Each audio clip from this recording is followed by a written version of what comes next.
I think we're all going to have to battle over who we think was the best actual suspect for this, because I think we're all kind of on different pages. And I'm going to let Dave actually start first, because the whole premise behind doing this show was the last show we had, we talked about the theory of H.H. Holmes being Jack the Ripper. So that's kind of why we're doing this. And Dave is kind of compelled to believe that H.H. Holmes was Jack the Ripper.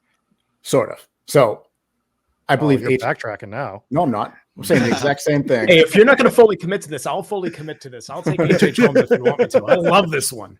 There is a lot of evidence that suggests that H.H. Holmes is actually Jack the Ripper.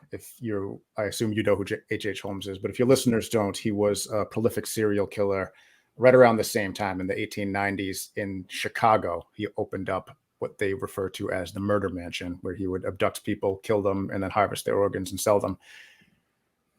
This guy was known for doing tons of fraud his whole life, and he had the police basically combing through every aspect of his life, which can be accounted for, except for the 4 months that the Jack the Ripper killings were going on. This guy went completely off the grid. There is no account for his whereabouts during this time. The only thing that you could suggest where he was from a ship log after the last murder of the Ripper killings. There was an H. Holmes that got off the boat from England back in the United States. That's really the only record. So this guy's off the grid, number one. Number two is the Dear Boss letters.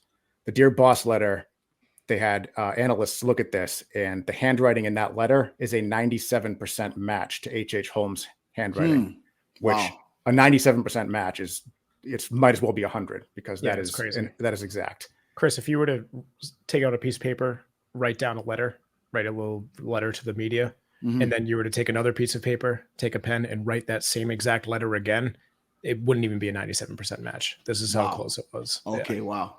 So the professionals say that this was absolutely by the same hand. So at a minimum, H.H. Holmes wrote the Dear Boss letter. Right. Two separate linguists also looked at this letter, and they said it was most likely written by a highly educated American attempting to sound British. So again, that could be a large number of people, but it also includes the possibility of it being H.H. Holmes. So my personal theory, the H.H. Holmes thing is not my theory, but my theory is that H.H. Holmes, he goes to England, he's an opportunist, he takes advantage of the killings that are already happening. So you got Polly Nichols' murder, everyone's going crazy about it. And Annie Chapman also, everyone's going crazy about these two murders. And he says, being a killer, he says, I'm going to take advantage of this. And I think that he definitely killed victim number 4, which was Catherine Eddowes, and possibly victim number 3. I think he might have killed them both. But in the Dear Boss letter that we believe that H.H. Holmes probably did write because of the handwriting, he says that in the next victim he killed, he's going to take their ear. And he did actually take the ear of Catherine Eddowes. So I think that H.H. Holmes was a copycat killer who took advantage of the murders that are already going on over in England, then got on the boat and came back. And that's when he started killing people in Chicago. Yeah, because didn't he have like the Holmes house where he had all the traps and stuff inside of it and everything? That's a whole different podcast. We'll have to do that one some other time. But so that's your theory, Dave. Now, you guys mentioned before there's a little bit of dissension in the ranks. Jesse and Rob, do you agree with Dave, or do you think that Holmes is more of a killer than Dave does? I'm on board with Holmes. I think it's the funnest theory. Again, I think it's a bit of a reach, because you got your American serial killer. Oh, could he have also been the one in London? But then you start to look at the facts. It does kind of add up for everything that Dave just said.